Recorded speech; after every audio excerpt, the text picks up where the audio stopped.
I come home at night and they're just sitting in their cars and I feel observed and watched and not safe.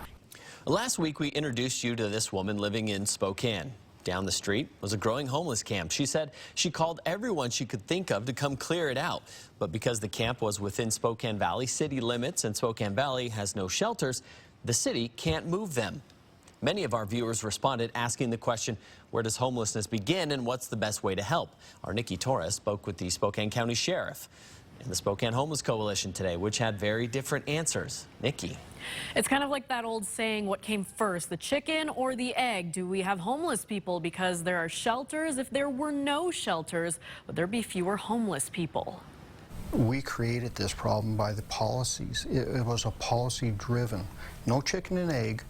This was a policy decision that went badly. Spokane Sheriff Ozzie Knezovich says Spokane wasn't like this 4 years ago and never had the homeless population you see in downtown day in and day out. So what happened?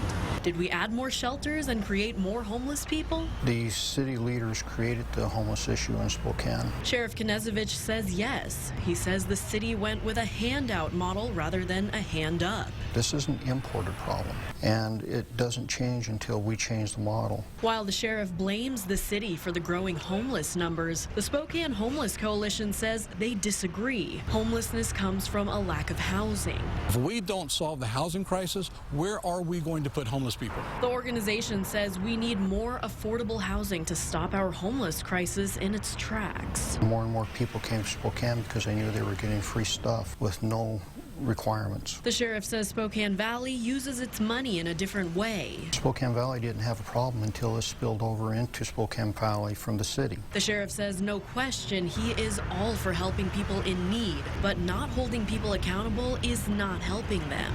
We will help you with temporary housing while you clean up, get off your drugs, get off the alcohol.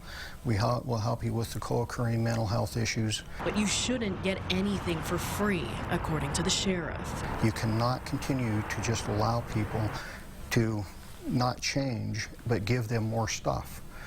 Again, it's not compassion. That is not compassionate. And allowing somebody to continue to shoot poison into their veins isn't compassion either. It's a death sentence. The sheriff says part of the problem are what he calls activist judges who don't enforce laws that are in place to keep streets and parks clean, making it harder for you and I to enjoy public spaces. Reporting in studio, I'm Nikki Torres for News Now.